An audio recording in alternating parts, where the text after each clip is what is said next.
बिस्मिल्लाहिर्रहमानिर्रहीम। अस्सलाम वालेकुम। Welcome to my channel cook and knock.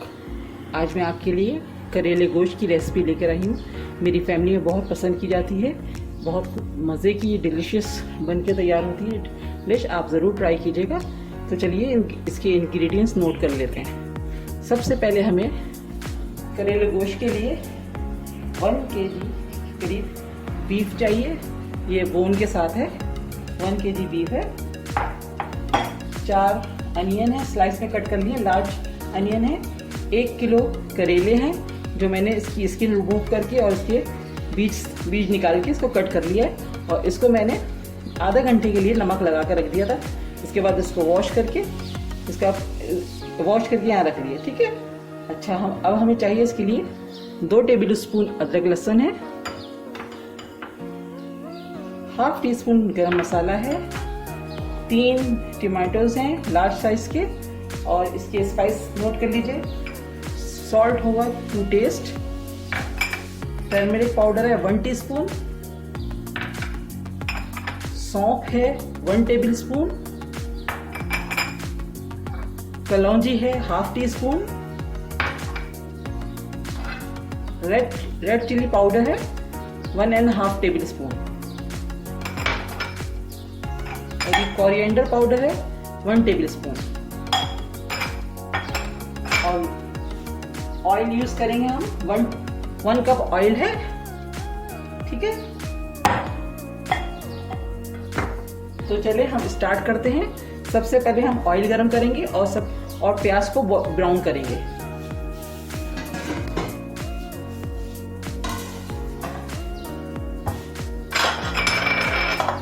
ये लार्ज 4 प्याज हैं जिसको हमें गोल्डन ब्राउन करके निकाल लेना है। तो चलिए हम स्टार्ट करते हैं।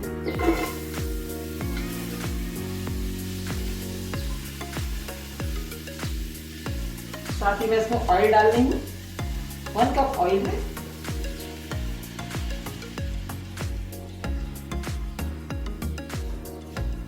ठीक है।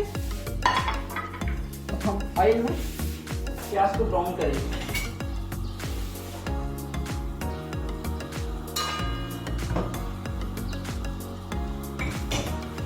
एक टिप दे रही हूँ, प्याज को अच्छा गोल्डन और क्रिस्पी फ्राई करने के लिए इसके अंदर पिंच ऑफ सॉल्ट ऐड कर दें तो प्याज बहुत अच्छी और जल्दी ब्राउन हो जाती है और क्रिस्पी रहती है। तो मैंने इसमें पिंच ऑफ सॉल्ट ऐड कर दिया। ठीक है। प्याज ब्राउन होना स्टार्ट होता है। जैसे ही ब्राउन होगा तो मैं आपको दिखाती हूँ आगे।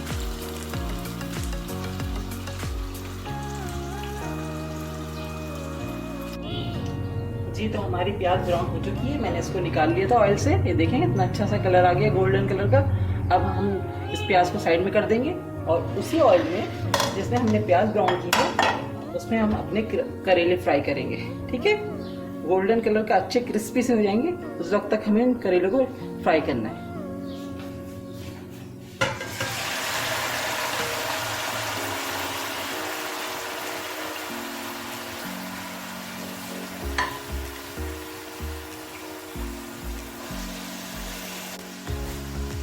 देखिए मैंने करेले डाल दिए ऑयल में। उसी ऑयल में करेले डालें। अब इसको हम बिल्कुल क्रिस्पी गोल्डन कलर का करके निकाल लेंगे इसी ऑयल से।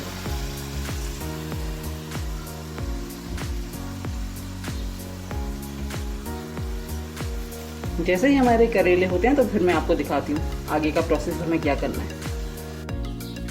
जी, तो हमारे करेले फ्राई होकर रेडी हो चुके हैं। देखिए इसका कलर बिल्कुल चेंज हो गया है।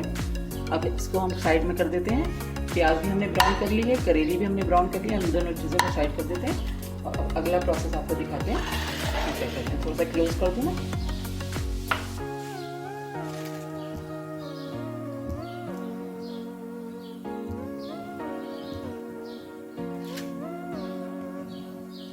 जी, अब जिस ऑयल में हमने प्याज ब्राउन किया है और जिस ऑयल में उसी ऑयल में हमने करेले भी ब्राउन किए थे, अब उसी ऑयल में हम गोश्त डाल रहे हैं।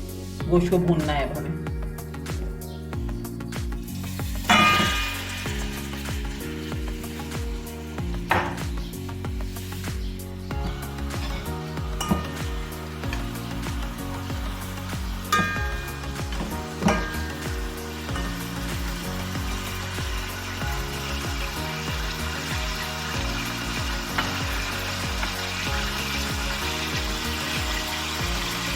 नज़र आ रहा होगा आप लोगों को। इस ऑयल में गोश्त अच्छे से भूनेंगे जब तक इसका कलर चेंज ना हो जाए। हम उसको अभी फिलहाल ऑयल में ही भूनेंगे, फिर उसके बाद इसके जो भी मसाले ऐड होंगे वो मैं आपको बताती हूँ। लेकिन गोश्त का कलर चेंज हो गया तब इसमें मैं जिंजर और गार्लिक पेस्ट ऐड कर दूँगी।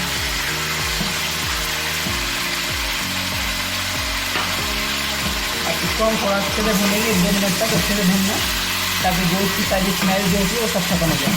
जिंजर गार्लिक के साथ अच्छे से भूनेंगे, फिर उसके बाद बाकी के स्पाइसेस ऐड करना।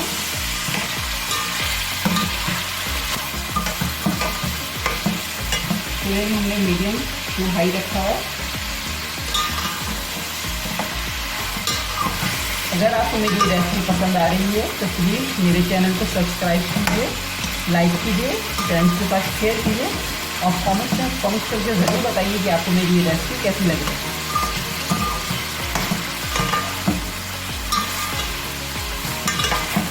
ज़रूर बनाइए, इंशाल्लाह आपको बहुत पसंद आने वाली ये रेसिपी। बहुत लोग नहीं खाते करेले के, कड़वा होता है करेला या ये, तो लेकिन नहीं, आप इस तरह से मेरी रेसिपी को फॉलो करेंगे आपको बहुत अच्छी लगेगी, बहुत पसंद आएगी और करेले भी इतने कड़वे नहीं महसूस होंगे।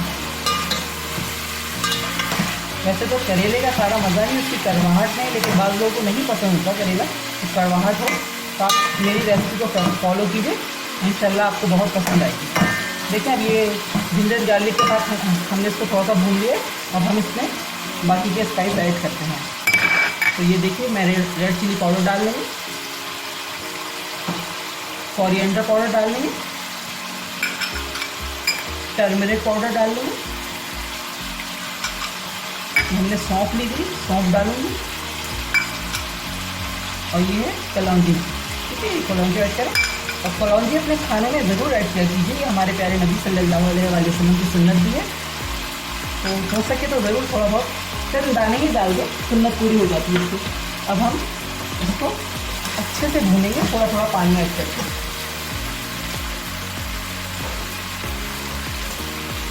थोड़ा सा मैंने पानी डाल दिया, इसको बहुत अच्छे से भूनना है, इसकी भी भुनाई करनी है।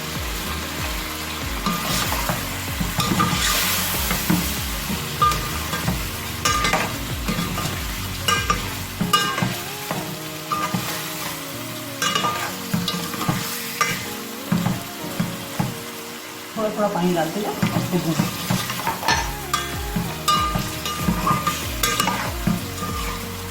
अभी से बहुत अच्छी स्मेल आना शुरू हो गई है। कलर देखें आप कितना ज़बरदस्त आया है।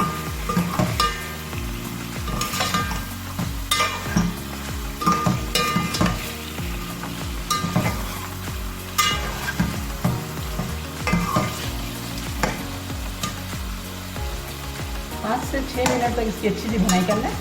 फिर हम इसमें इतना पानी डालेंगे कि इसमें गोश्त गल जाए और पानी ड्राई हो जाए।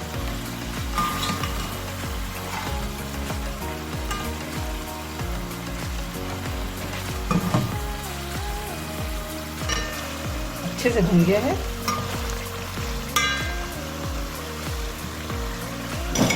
अब हम इसमें 2 कप के करीब पानी डालेंगे ताकि ये इसमें गल जाए। इसमें 2 कप पानी डाल देंगे।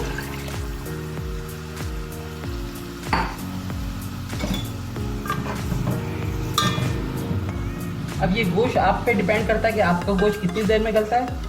मैं यहाँ पे इसको 45-50 मिनट दूंगी। इंशाल्लाह 45 से 50 मिनट के अंदर ये हमारा गोश्त बहुत अच्छे से टेंडर हो जाएगा। फिर उसके बाद मैं आपको बताती हूँ इसका अगला प्रोसेस क्या है। हमारा गोश्त गल चुका है, अब मैं इसके अंदर टमाटर ऐड कर लूँगी।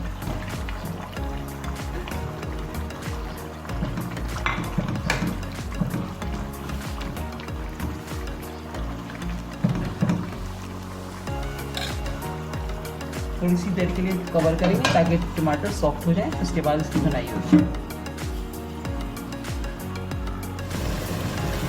टमाटर हमारे सॉफ्ट हो चुके हैं, अब मैं इसकी भुनाई कर रही हूँ। जैसे ही सही से भुनता है तो इसमें हम प्याज, ब्राउन प्याज करके रखिए और करेले जो हमने फ्राई करके रखे हैं उसमें ऐड कर देंगे। थोड़े से भुनाई हो जाए अच्छे से।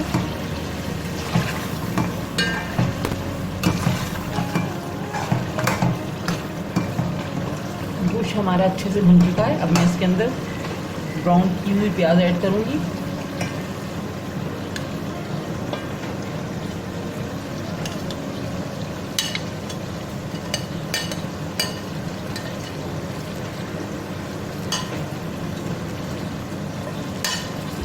प्याज ऐड कर दिए मैंने इसके अंदर। अब मैं इसके अंदर फ्राई करेले ऐड करूँगी।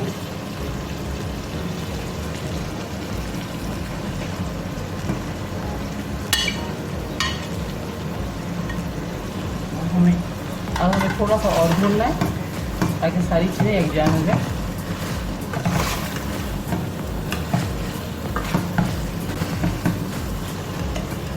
थोड़ी सी इसमें हम हरी मिर्च ऐड करेंगे। 1 टीस्पून गरम मसाला पाउडर ऐड कर रही हूँ मैं इसके अंदर।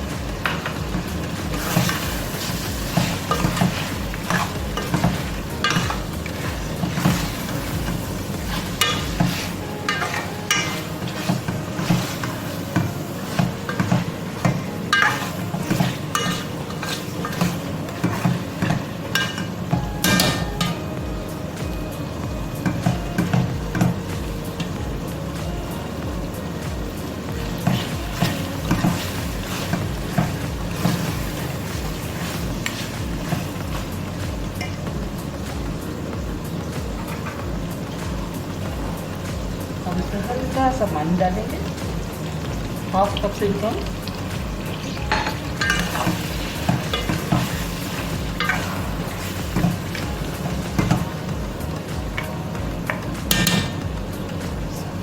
फ्लेम स्लो कर देंगे और 5 मिनट के लिए इसको दम पे लगाएंगे।